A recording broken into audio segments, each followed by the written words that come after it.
आज Valentine day है, वो भी आप सबको बहुत बहुत बधाई हो। लेकिन आज बहुत इम्पोर्टेंट है कि आपके वैलेंटाइन कौन है। वो डिफरेंट हो सकते हैं, हर एक के मोर देन वन हो सकते हैं, लेकिन कौन है आपके लिए सबसे इम्पोर्टेंट? अच्छा, कोई बताएगा? कोई बोल करके बता सकता है बहुत ईमानदारी से कि आपके वैलेंटाइन कौन है? माता पिता। कोई ने बोला शिव बाबा, वो भी समझ गए शिव बाबा कहेंगे तो दीदी सबसे ज्यादा खुश होगी। ऐसा ही ना। खैर, सबसे पहले तो वही है, क्योंकि वो भी तो माता पिता है ना। हम सबके दो माता पिता हैं, एक शरीर वाले और एक आत्मा वाले। शरीर वाले माता पिता भी हमारे वैलेंटाइन हैं, और उससे भी बड़े आत्माओं का पिता जो आपके माता पिता का भी माता पिता है। तो इसलिए भगवान को अपना सबसे पहला वैलेंटाइन कहना ये सबसे अच्छा उत्तर है। लेकिन पूरी फीलिंग के साथ ऐसा मन में समझ करके चले। बाकी तो हर रिश्ते में हमारा प्रेम होता है। आज कोई बच्चे बच्ची के लिए देखता भी है रिश्ता, तो क्या देखते हैं? घर बार कैसा है, जमीन जायदाद कैसी है। कल ही मेरे पास कोई बैठे थे, कहते बहन जी हम लोगों के तो, मैंने कहा लड़का क्या करता है? कहते वो जमीन ही देखता है अपने पापा के साथ। क्या कोई काम नहीं लगा हुआ? कहते हमारे तो जमीन देख के ही करते हैं, हमारे इस बात की कोई बात नहीं। वो लड़का भी पढ़ रहा है, उसकी पढ़ाई पूरी नहीं हुई है, लेकिन उनके पास 25 किले जमीन है, इसलिए हमें वो घर पसंद है। प्यारे भाइयों तथा बहनों, कभी ये भी हम पूछ लें कि आपके बच्चे बच्ची के संस्कार कैसे हैं, उसके विचार कैसे हैं? कुंडली मिलाने का सिस्टम क्यों बना था? वास्तव में तो विचार और संस्कार मिलाने से ही शुरुआत हुई थी उसकी, पर पता नहीं फिर हम मिलाते मिलाते कुछ और ही मिलाते चले गए, और मिलाने के बाद भी कुंडलियां नहीं सेटिंग बैठ जाती है। तो उसका कारण ही यही है कि जो हमारी फीलिंग में आ गया ना, वो तो फॉर्मेलिटी रह गई कुंडली मिलाना। तो ये आपस में फाइनेंशियल स्टेटस मिलाना, सुंदरता मिलाना, या वैसे सामाजिक स्टेटस मिलाना, ये हमारी प्रायोरिटी हो गई, जिस कारण हम वो संस्कारों वाले फैक्टर को साइड में करने लग गए। 75 वर्ष देश को आजाद हुए हुए, और हमारी सरकार बहुत अच्छा लगा कि इस उत्सव को मना रहे हैं।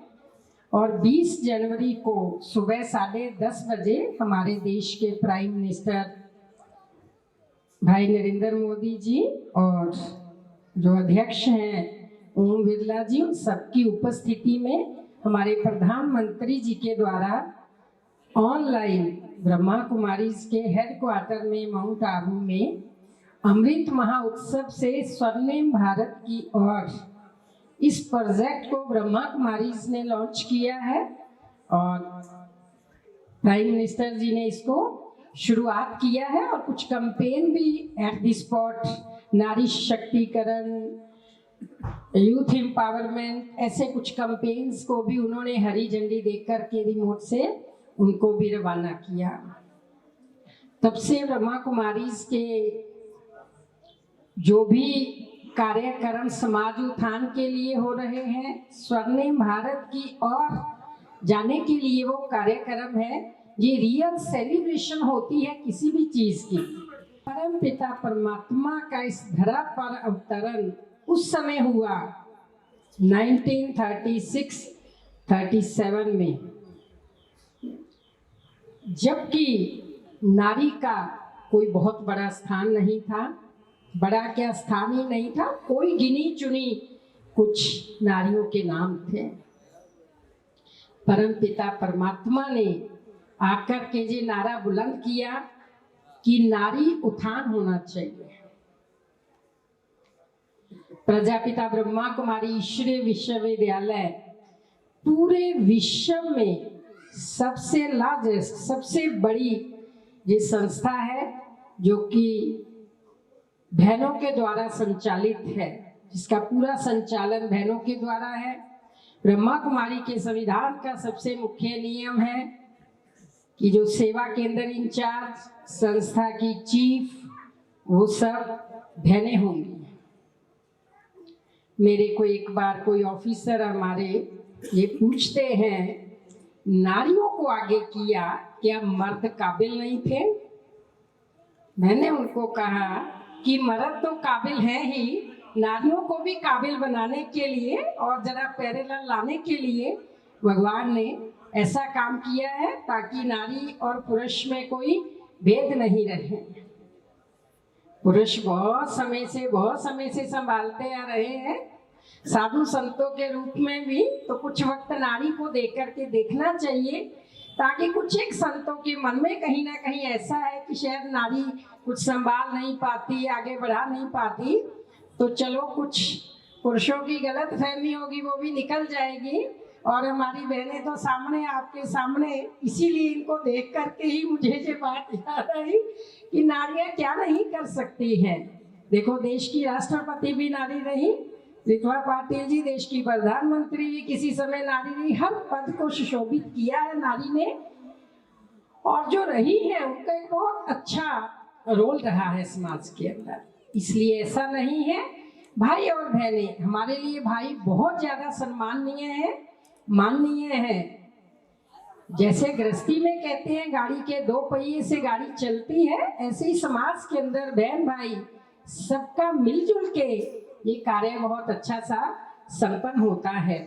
वो परम पिता परमात्मा ने इस धरा पर आकर के जैसे ही ये नारी उत्थान का नारा लगाया, तो आप देखते जाएंगे उसके बाद धीरे धीरे नारी पॉलिटिक्स में, नारी राजनीति में, नारी धार्मिक और आध्यात्मिक में सबसे बहुत बहुत आगे बढ़ती जा रही है और अच्छे लेवल पर बहुत अच्छा कार्य करके दिखा रही है। क्योंकि परम पिता परमात्मा के भीतर वो शक्ति है कि वो किसी भी बच्चे से कुछ भी कार्य ले सकता है, वो सक्षम बना सकता है, लेकिन उस देने वाले दाता को हमको भूलना नहीं है। भगवान के लिए सारे देश, सारे धर्म, सारे व्यक्ति एक समान हैं। उसने किसी से पूछ के कुछ नहीं बोलना। उसके लिए जितना प्यार भारत देश के लिए है, उतना ही प्यार बाकी देश के बच्चों के लिए है। भगवान की नजरों में तो देश विदेश कुछ है ही नहीं, पूरा विश्व एक है। भारत से बाहर के लोग जब संस्था में आते हैं माउंट आबू हेडक्वार्टर में, बहुत हजारों की संख्या में 10-10 हजार विदेशी लोग इकट्ठे आते हैं माउंट आबू में, प्रोग्राम होते रहते हैं, तो उनको भगवान बोलते हैं डबल फॉरेनर। क्यों बोलते हैं? यानी एक भारत से बाहर वाले फॉरेनर जो दुनिया कहती है ये फॉरेनर है, दूसरा सिंगल फॉरेनर आप सब हो, भगवान कहता है, क्योंकि हम सबका असली घर और असली देश तो परम धाम है, सचखंड है, वहां से हम आए हैं, इसलिए हम सारे भी फॉरेनर हैं। हमको वापिस अपने देश में कभी ना कभी लौटना जरूर है। तो परम पिता परमात्मा ने आकर के ज्ञान के बहुत सारे रहस्य खोले हैं।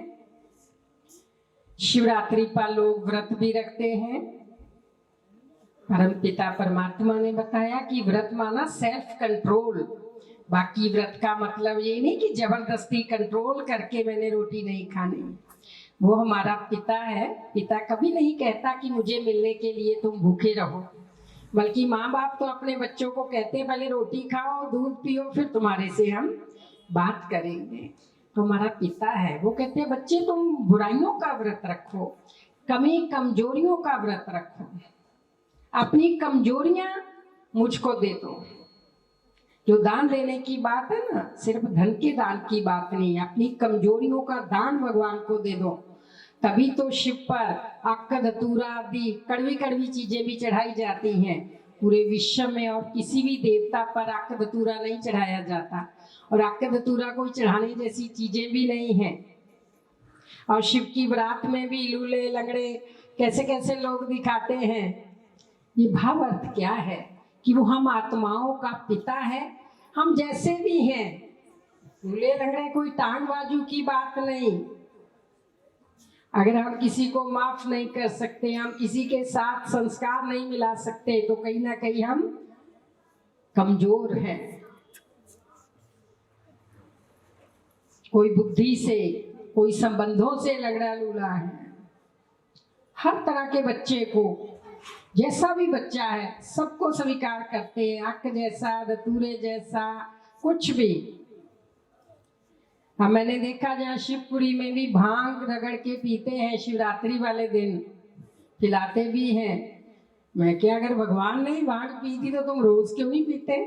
एक ही दिन क्यों पीते हो? जा करके अपने बाल बच्चे परिवार सबको पिलाओ और रोज पिलाओ। भगवान अर्थ बताते हैं, कहते ना, उस पीती का क्या पीवना जो उतर जाए प्रभात, नाम खुमारी नानका चढ़ी रहे दिन रात।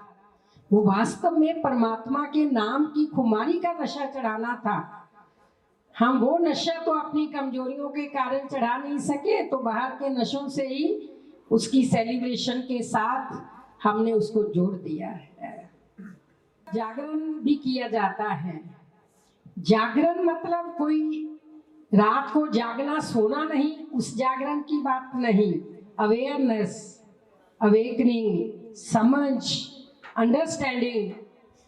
जैसे कोई गलत काम किसी की आंखों के सामने हो रहा हो, किसी बड़े व्यक्ति के, क्या कहते हैं, आप जागो, आंखें क्यों बंद की हुई हैं? उन्होंने कोई ये वाली आंखें नहीं बंद की हुई होती, लेकिन वो ध्यान नहीं देते, तो उनको जागने को कहा जाता है। तो परमात्मा भी आकर के हमें जगाते हैं कि बच्चे, तुम्हारा कल्याण किस चीज में समाया हुआ है, तुम उस बात को समझो। रात्रि से क्या भाव है? देखिए, महापुरुषों का जन्म रात्रि में ही दिखाते हैं। तो रात्रि का मतलब वो रात्रि नहीं जो अभी 7 बजे हो जाएगी।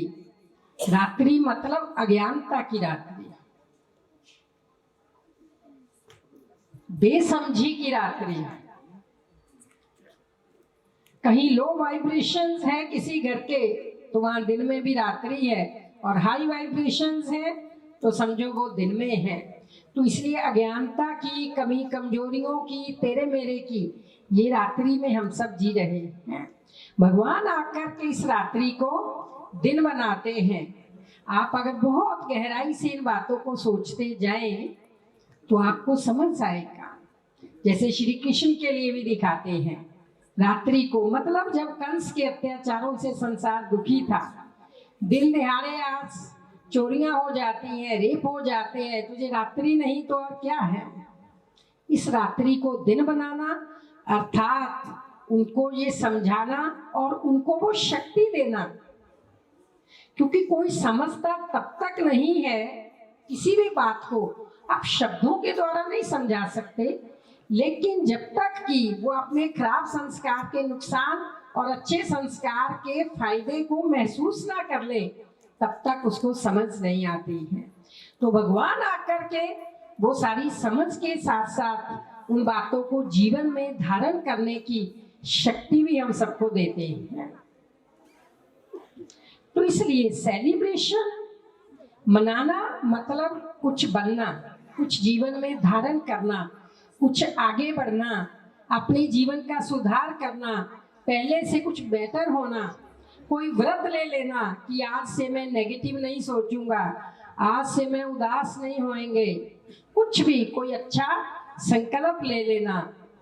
भक्ति के अंदर बहुत सारी ऐसी चीजें दिखाते हैं व्रत के दौरान कि एक बहन ने गलती से भी, उसके भाइयों ने चंद्रमा दिखा दिया, उसने रोटी खा ली तो उसका पति बेहोश हो जाता है। तो मैं हंसी में पूछती हूँ, चली सारा दिन भूखी रही, गलती से भुलेखे से अगर खाई भी गई एक रोटी, तो भगवान, ये सजा भगवान देता है, उसके पति को ही बेहोश करके रख दिया। ये ठीक नहीं है इनकी एक्सप्लेनेशन कहानियों की। इसका भाव अर्थ है सेल्फ कंट्रोल, कि जब आप इतने घंटे कंट्रोल किया तो थोड़ी देर और भी कंट्रोल हो सकता है। और ऐसे ही सत्यनारायण की कथा में दिखाते हैं, पूरी कथा बहन ने सुन ली, फिर उसके पति आ गए, फिर वो उठ के चली गई, भोग नहीं लेके गई। वो भोग नहीं लेके गई तो उसको भी सजा मिल गई। मैं हंस रही थी, अब इतनी सारी बहनें बैठी हैं, अब किसी को कोई काम पड़ जाए उठ के चली गई तो हम उसका भोग घर में भेजते हैं, बल्कि वो बेचारी को कोई काम हो गया होगा उठ के चली गई, आप इसका भी भोग ले जो। और भगवान ऐसा कौन सा जो इतनी सी बात की सजा दे देता है कि वो भोग नहीं लेके गई।